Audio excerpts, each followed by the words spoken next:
Hello everyone, Leafreed here, and today I have The Heart of Darkness. Now, this book is, very much prescribed to high school students. I read it in high school, but coming back to it after all these years, it really gives me a deeper appreciation for the work.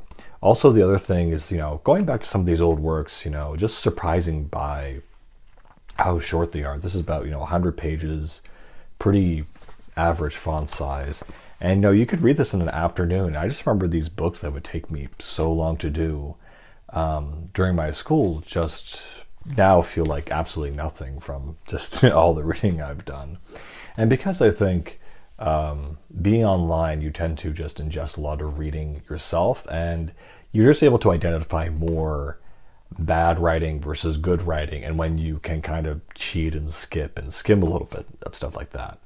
On that point, the part of this book is really well written and the other part isn't. And unfortunately, the beginning first half of this book really is not well written. I didn't really enjoy it. I was kind of thinking, I can't really recommend this. But the second half, especially the last 10, 20 pages, are incredible. They are just filled to the brim with flourishing metaphors and artistic expressions and abstract ways of thought that are really impressive. So, for those of you who don't know what Heart of Darkness is about, written, I think, around turn of the century, like 1910s or early 1900s, it's the story of, a mix of different nationalities who are part of some company, the East India Trading Company, I don't know. And essentially, they go to the Belgian Congo, and they have to basically retrieve. They go there to hunt ivory, and then also just command and collect the stations and whatnot. And so our main character Marlowe goes in to find Kurtz, and Kurtz is kind of one of the main managers of the company that's deep in up the river, essentially from the ocean. And so that's the basic plot. And of course, I think Marlowe himself, he's English. He meets a Russian, and Kurtz is German. Kurtz apparently means short in German. That's what I learned from this book. I thought it was klein, actually. Maybe that means short or small. I don't know. It's just a random fact. So you have this mix of different European nationalities going into, the colonial Africa, essentially. And you kind of have the contrast between, he starts off in England, and they contrast that with, the jungle and the depths of, humanity or whatever, and the primal instinct. And then at the end of the book, he goes back to England and kind of does his whole report on the situation. And so those are really the main themes that this book kind of tackles. It's this, the contrasting dualistic theme between the primal and civilization, and how both are kind of seen as mirrors of each other. And so, the ultimate thing is that when he goes downstream, it's kind of, civilization gets less and less and less. There's less outposts, less signs. And so basically, he starts off at the coast. There's a story about the French ships bombarding the sort of the island, the inlet, and he asks why they're doing that, and they say because the enemy is there. And so it's trying to contrast these things like brutality and again the primalism, the primal fear of what is in those jungles and what men have experienced. And so as they're going through, and so Marlowe and his small crew, there's like a few pilgrims who have like Winchester rifles with them. You also have, the dock men who are like native Africans. And you also have on the ship some like other people who work for the company in general. And so they're just on this, I think it's a steamboat actually, which is a funny image in my mind. I don't know if that's exactly what it looks like with the big wheel and everything, but they essentially are going through this jungle. Their boat hits a bunch of rocks and it scrapes the underneath of it, and it totally basically gets totaled. And they have to stay there for like something like a month or something to wait for the repairs and the materials to come down so they can keep going down river. And so they go further down. There's a whole thing where they reach an outpost, and there is like, a book there with a cipher in it. And it's just like a series of symbols. And he thinks it's so weird that it's the contrast between being immersed in the jungle, the depths, and also while this is all going on, at certain points they're being harassed by natives who are just like absolute tribespeople, and they call them savages. And so they have the whole, spears and whatever. And he describes it like he was really there. I think this is by Joseph Conrad, which I'm pretty sure he was Dutch. And so the way he describes it, he says like their eyes are in between the leaves of, in the darkness of the forest, and the forest was alive with a primordial heartbeat. And so they're there in their little dinky steamboat trying to bring peace and order to this chaos that is around them, this primal chaos of basically these untouched peoples, these civilizations which have existed in this state for millennia. And so in a way it's like going back in time. And so it's the contrast between how they feel, how they see their civilization and their own humanity in this. They saying, that could be us. The same way that we bombard, the shores of the coast with our 9mm cannons or guns, is the same way that they're, throw spears at us and, harass us or something, because it's fear of the unknown, it's fear of the thing we don't understand. And so even though the degrees are separate, the theme is similar in that. And they also think, well, we're supposed to be better than these people, but, we're also, I don't know, just as much. What really happens, though, because the real point that I'm trying to drive home is that halfway through they realize that Kurtz has gone native, as they say, which is to say that he has decided to defect from the company and decided to rule as pseudo-king over these native Congolese people. And in doing that, there's this push-pull dynamic where he's become romanticized with the primal nature of these people. And it's in the total contrast, because I'll just jump to it, because when you meet Kurtz, he is a poet, he is well-spoken, and when you come back and they say things about him, they basically say that he was a person who, he had the ability to speak very eloquently. And they said he should have been a leader of a political party.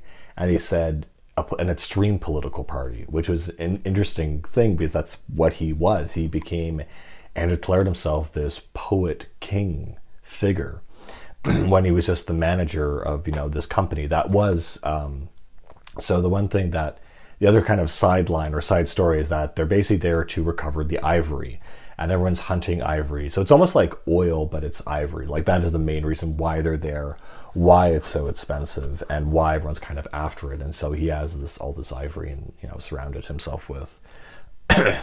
And so it's fascinating how, you have this extremely eloquent, civilized person who is more civilized than the people around him, and yet he's the one who falls in love with the primal chaos around them and decides to, I don't know, if I can't, instead of having fear and try to destroy it, I'll try to furnish order out of it, out of the chaos and out of the darkness. And so it's the idea that the heart of darkness is the dark impulses in our nature and in our hearts that in modern civilization don't exist. The dark impulses that are fleeting thoughts, but at any moment could return if civilization was taken away from us. And the idea is kind of similar to Lord of the Flies, in that, it's a contrast of nature versus nurture. That if you take children or men or women and you just throw them into a completely uncivilized environment from a advanced civilization, do they in turn revert back to a true nature? Or do they try to withhold the arguable illusion of civilization and order and control and refinement?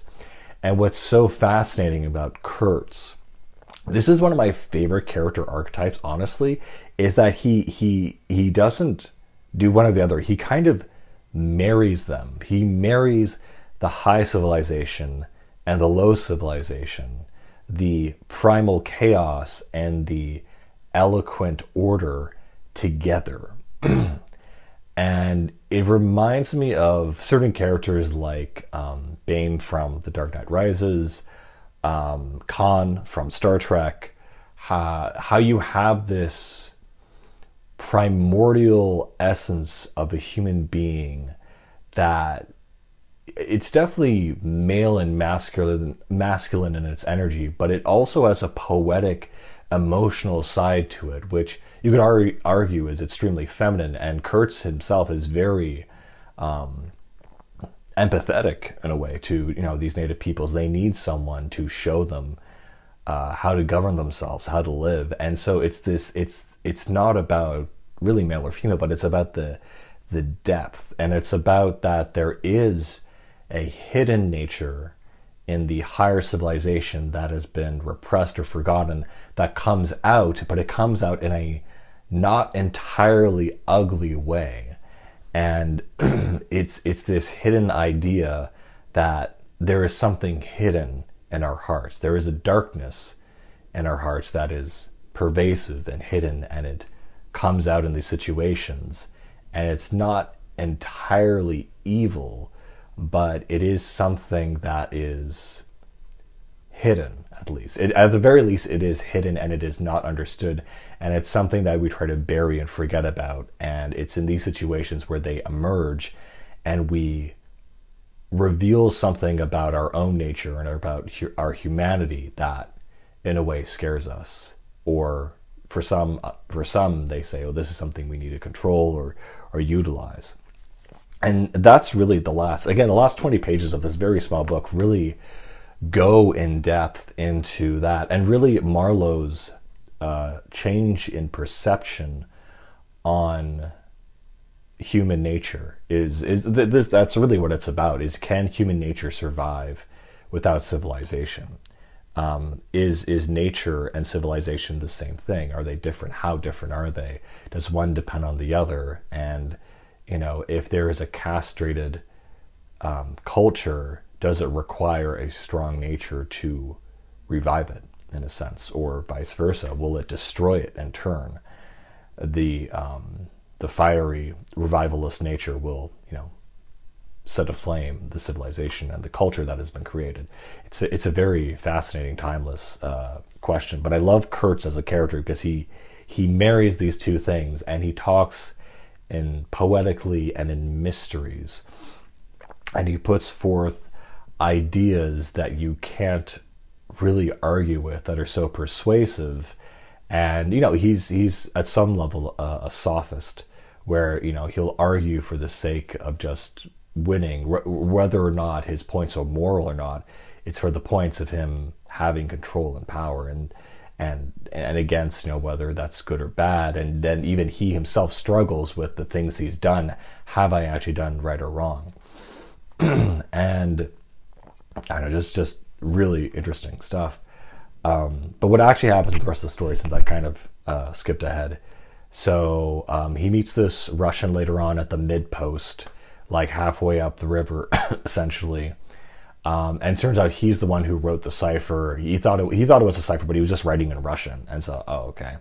And so again, you find these hints of civilization, of intelligence, of things like books and things in the middle of this savage wilderness. And it's not just the people hunting them, but it's also the alligators or crocodiles or whatever, the animals, the sounds of the jungle that they're encapsulated in, and they're trying to hold on to their semblance of society and civilization, and I mean, it would be more interesting to see more of a mutiny in this book. I think there was actually a little thing about that in there, but it'd be more interesting to have a full mutiny in here, because that conflict again between order and chaos. And so he finds this Russian guy, and the Russian is he's like, oh, you found my cipher, cool, whatever, and he's in love, he's enamored with Kurtz, and he deifies him, and a lot of people do. And so at Marlowe, he's kind of like curious. He's like, okay, what's this guy about? And it's funny, the amount of time they spend on Kurtz is not very long, unfortunately, in his natural environment. They kind of see him from afar off. He's in a stretcher. A bunch of savages surround him and approach them, and he gets up, and he's like 7 feet tall, and he says something, and then he lands back down into his stretcher, and then they all back off and scatter. So, and they never tell you what he said, but and then you kind of meet with them, talk with them, and then there's this section where there's this like fire that's going about, and there's this chaos that's going on, and he tries to find where Kurtz was staying, but he's not there, and then he finds him elsewhere, and then they have some kind of conversation, and he kind of says to him in this moment, you're coming back with me or I'm going to kill you. And he kind of makes the comment something along like the lines of, well, how civilized is that? You're going to threaten me with death if I don't comply to the company's standards. Who's the savage here? And so eventually they do get him to, I think, come aboard the boat, and he kind of lives for a few more days, and it's kind of slowly as he's being taken out of the heart of darkness, the beating heart of this jungle, of this idea, of this nature, that he slowly begins to realize what he's done. And that's where you have the famous line where he, at the end, in the cabin, he says, the horror. And Marlowe blows out the candle and leaves the cabin, and when he returns, he's dead. And it's something I remember when back in high school when I first read this. I like how they describe it, because the steam deck hand or whatever comes in and be like, Mr. Kurtz, he dead. It just always amused me. She's like, he dead, he gone. So yeah, it does say, Kurtz got the tribe to follow him, and essentially that he is adored by them. And this is the beginning of Marlowe kind of realizing what he's got himself into. Oh, there's this whole thing too where there's a contrast where he comes across the Russian, and they are at the middle outpost, or at the end outpost, and there's a sense of civilization. But they also, as you get further and closer to Kurtz, there's a bunch of heads on spikes of other people of the company that try to rise against him. So it's really just gone absolutely foobar at that point. And again, at this point in the book, like, just the prose gets really good in some places, some really good metaphors. At the same time, I noticed that the crowd of savages vanished without any perceptible movement of retreat, as if the forest had ejected these beings so suddenly, had drawn them in again as the breath is drawn in a long aspiration.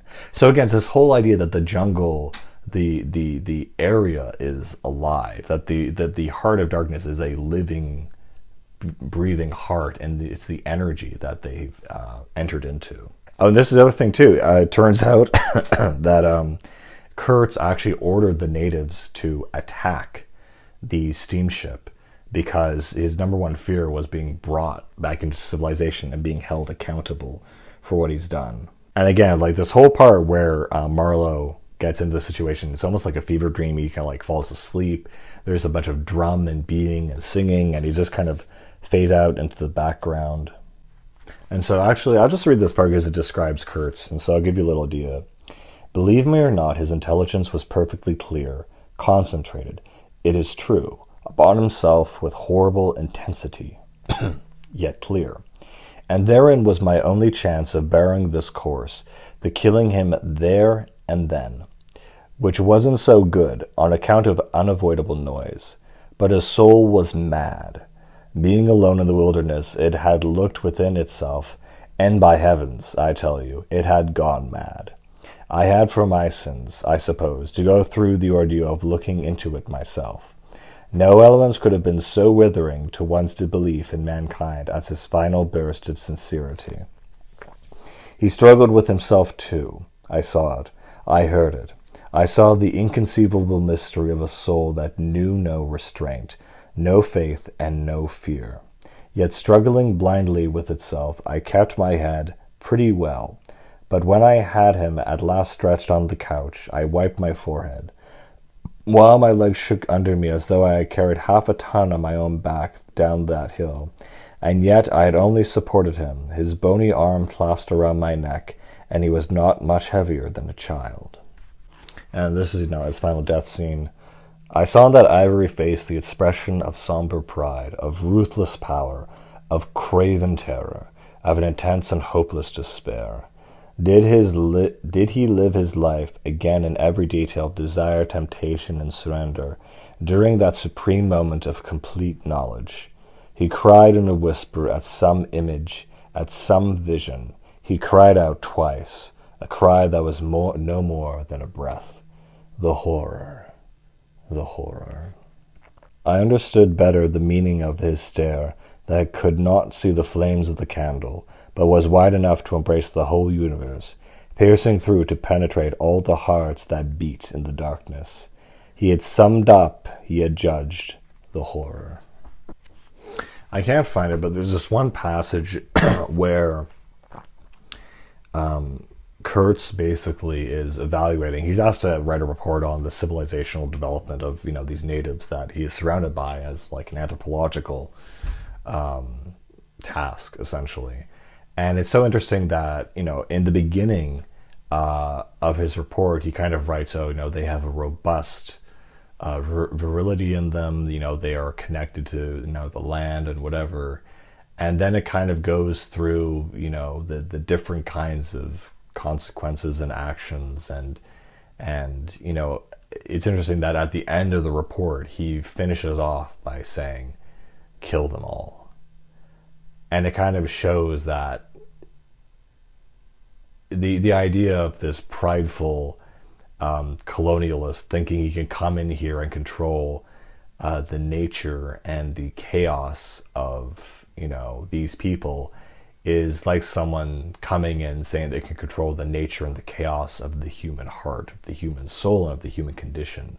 That you come in and you see this madness and you want to control it and enlighten it and show it the fruits of civilization.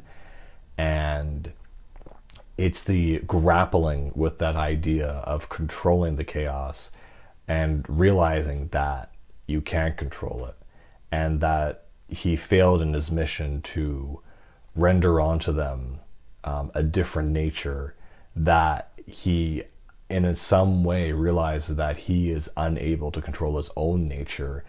And that's the point where he gives in and says, well, I might as well be king now. I might as well, allow myself to be corrupted. And that's a really interesting, again, dynamic. And it would be more interesting even too to have more of a contrast between Kurtz and someone else. I mean, certainly Marlowe. I mean, I guess he could have come in there and not allowed himself to fall in line with Kurtz's vision. So it'd be more interesting to see if there was someone else in exactly Kurtz's position, and for them to contrast him and say, no, it's because it is so chaotic that I'm still going to hold on to my humanity. And I guess the question, what is the humanity? Is it the primal urge, or is it the illusion of civilization, as lofty as it is? And again, it's a fascinating, interesting, complex theme that it's really cool. It's very fun. And you see things like this in another movie I was thinking of was Demolition Man. It's a kind of a cheesy action movie, I guess, but the idea that they defrost this extremely dangerous criminal in the future, and things are so peaceful that no one can deal with them, so that they have to unfrost and defrost another dangerous like cop to catch him is very funny to me, who also became a criminal because of his collateral destruction, like, you know, whatever. But it's that duality between, again, civilization and the primal, human nature and human nurture, essentially. And it's like, are we destined to destroy ourselves in that struggle for whatever? Of course, the other movie that I should have, you know, mentioned this whole time is Apocalypse Now. Of course, I mean, so yeah, I mean, that's the main thing I kind of went going into this. Apocalypse Now is one of my favorite movies of all time. It's definitely up there in my top 5. And one of the reasons that I put it up there is that I really, really enjoy how intense the movie is. I've always thought to myself, that's the only movie I've watched where I am like invested in the characters and what's going to happen to them as they go further and further down this river in Vietnam during the Vietnam War, and the more crazy, chaotic things that happen. You know, you keep with these guys seeing what will happen to them, what is their you know, final destination. And it felt like a video game in a way, because you're so immersed in that experience that you feel like you're there with them. And I think that's a staple of a great movie or a great book or great whatever. I mean, Agatha Christie is great at this, where and Then There Were None, you as you're reading a story or watching something, you think, oh, what would I do in that situation? What if I was there? What if I was doing this? I remember a lot of people, you know, they watched The Walking Dead and said, oh, what if I had my own zombie survival team, right? So if a piece of media is so, I don't want to say persuasive or interesting, it can immerse you in it and you project yourself into it, that's a very powerful sign, I think, and a good sign of good media in general. So, and so I highly super recommend Apocalypse Now. I think the Redux edition is like longer with deleted scenes or whatever. I mean, that's the only version I know. Apparently the version in theaters was cut. You know, the scene with the Parisian manor in the middle of Indochina was really, really good. Like, that added a lot to the movie. The fact you come across this like French mansion in the middle of a jungle at war is so funny. I know the movie is great. Like, I really can't talk too much about it because it's just one of those good movies. Aside of that, though, if you're interested in this theming and, you know, the story, I would honestly recommend the movie over the book, simply because, again, the first like half of this book, if not 2/3, is just like it's just the way it's written. It is like the things happening are not necessarily bad. The pacing is not necessarily bad, but it's how it's written that I felt just difficult to get through. And it's I hate to say it's one of those things that does get better at this point, like certain amount of time in. And yeah, it's just a pain. It's just such a pain to get through that part. But once he meets Kurtz, once he arrives at the destination, that's when the like, I found it hard to stop reading. So, I mean, that's kind of the unfortunate, you know, answer here, is that, like, is this a recommended book? Yes, but the first half sucks, is what I would say. I just don't like the first half. Because it's like stuff is just happening. It's like, oh, we're on the river and this is happening. And then all the theming and ideas come in. And one of my favorite things, actually, that I'd forgotten about is Marla's perception. How it shifts and changes by the end of the book is super interesting, because what essentially happens is that he goes back to England, and this is something that they don't do in Apocalypse Now. It'd be funny if they did it, but he goes back to England, he goes back to civilization, and he's surrounded by everything, and he just feels how petty everything is, how fake everything feels. And he has this weird romanticism with his dark adventure into the heart of darkness, that even though it was dangerous and evil and chaotic, it felt more real than anything he had been through. And so, the people are rushing, trying to get an extra few coins or something, or a few bucks or whatever. He submits his report, to one of the one of the company guys who's looking at, the comments about the natives. And, when he concludes that, when Kurt says, no, they should all be killed, there's nothing we can do about it, he kind of almost flips it away and says, oh, I can't believe this guy. And it's just the absolute, the difference between, the ideological illusion and the actual experience. Like, there's almost no way for Marlowe to orally recapture what he went through or what Kurtz went through. It's almost like it's lost to his memories, and because he does die on the way back, it is lost. And what's so fascinating is, and what does this do to Marlowe? He is filled with absolute contempt for England and for civilization, that these people are living in a different reality where they have no idea of the horror and no appreciation for it either, or appreciation for the civilization they have. And the final scene of the book is he goes to Kurtz's widow, who has been apparently known about his death for over a year, but she's still wearing her mourning gown and crying, and she's in her Victorian era of death and mourning or whatever. And so Marlowe comes to visit her, and they talk about Kurtz. But the part that's really fascinating is there's one part in this book where it says something like, as they were talking, he felt the darkness shift. And the darkness is now a part of Marlowe and his life. And even if it's in the sunlight, the darkness becomes stronger. And it's this fascinating idea that because the trauma that he has been through, the darkness is, and because of the things he's seen, the shocking, inhuman, arguably very human things he's seen, it shifted something in his heart that aligns it more towards truth than fantasy or love or anything. He has this weight on his back, this impending feeling in his gut that all of this is fake, that the idea of the laws and whatever, it's all a bunch of fantasy and fake, and he has to carry the burden of the truth with him. And it shifts in his perception that the way people's hearts are wired, that down beneath all of this he has the idea or the truth that we're all just savages, basically. If it could happen to Kurtz, it could happen to anybody. And so the final scene of the book is a really interesting one where, he's about to leave, and she says, "Thank you for coming," and like, he'll only remain in our memories. We have to keep him alive.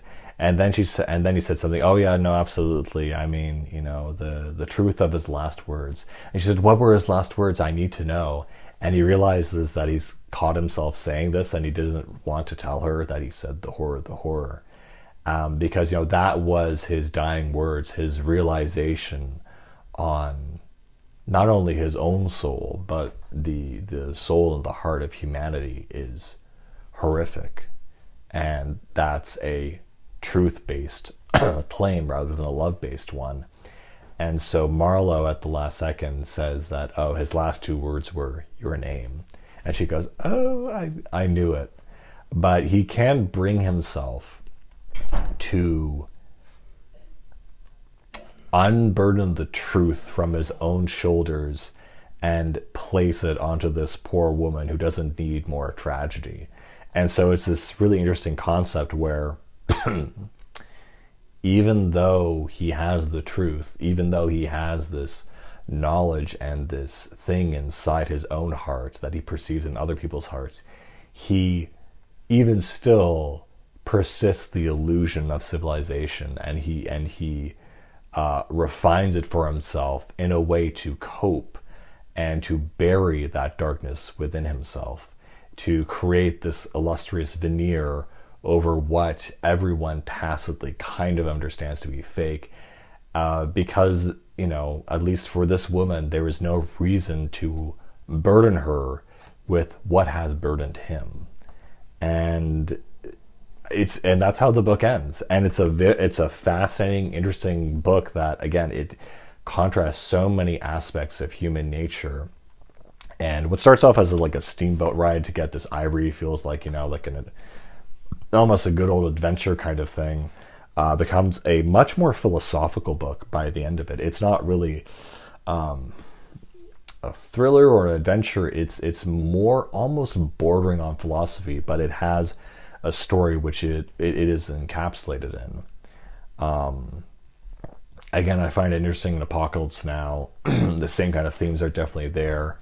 I think it's funny. The movie ends with them leaving, even though Kurt said, "Kill them all, wipe out the village." And in the movie, they have a napalm strike standing by. Marlowe decides at the last minute to just call off the strike, and they just get out of there and just don't look back. Just really, really interesting stuff.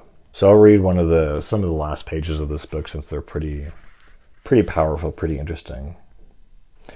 But bowing my head before the faith that was in her, before that great and saving illusion that shone with an unearthly glow in the darkness, in the triumphant darkness from which I could not have defended her, from which I could not even defend myself. And so this is after he tells her the lie that, I could escape, that the heavens would fall upon my head, but nothing happened. The heavens do not fall for such a trifle. Would they have fallen, I wonder, if I had rendered Kurtz that justice which was his due? Hadn't he said he wanted only justice? But I couldn't. I could not tell her. It would have been too dark altogether. I raised my head. The offing was barred by a black bank of clouds, and the tranquil waterway leading to the uttermost ends of the earth flowed somber under an overcast sky, seemed to lead into the heart of an intense, immense darkness. And that's it. That's the book. So very short, very interesting, very insightful. One of my best movies, or one of my favorite movies, is based off it. Again, like the beginning is so painful and slow, but I actually do recommend this. I do really recommend this in the long run. I guess another after comment was another property that is based on Eternal Darkness is Spec Ops: The Line. Fun game, actually, pretty decent, and it does toy with this idea about how far are you willing to go to do, to defend your country or do your duty or whatever. If you lose your humanity in the process. There's this one cheap part in the game where he does a mortar strike of white phosphorus on the enemy, and it turns out instead it's civilians. But it's not like the game gives you the choice to do that. It just happens, and then he has to deal with it, which is kind of like, I don't know, a lot of people say that that's like a missed opportunity in the medium of games where you control the flow, where if you do make that choice with that risk attached to it, it would make more impact, and it's just kind of a linear style of information storytelling, which is, people are like, yeah, this is of the same element, but not quite as nuanced or intense or interesting or remixed in a distinct way. I mean, it is kind of distinct. They're in Dubai, so I think it is interesting though that what I liked that Spec Ops did, which was really interesting, is at the end of that story, Walker has to face a reflection of himself. And I love this trope where the final boss is like, sometimes the hardest battles are against yourself. But I love that trope and that idea that after all you've done, you then have to choose who Walker is, who you really are. And they do this kind of cheesy thing where they do a bunch of flashbacks like, you thought those were people, there was something else or something. He was hallucinating this whole time. And so it's kind of cheesy, but I like the idea and the fact that the game lets you choose at the end what you're going to do, which is either that you finish your mission, You go rogue and try to like take out the military that tries to clean you up and go like native basically. Or I think the last one is that you can shoot yourself and just end it right there. I mean, Spec Ops is okay. I think I really like how they do the endings plural, and it's a really interesting property and an interesting IP. But I feel it like under delivers in some areas. For example, like I prefer Apocalypse Now as a property to Spec Ops, and I love video games, but the movie is just so well done. Anyway, so there's like three different main properties involved with this theme or this book, and including the book itself. So that's pretty much it, guys. Anyway, yeah, I'll see you later. Bye.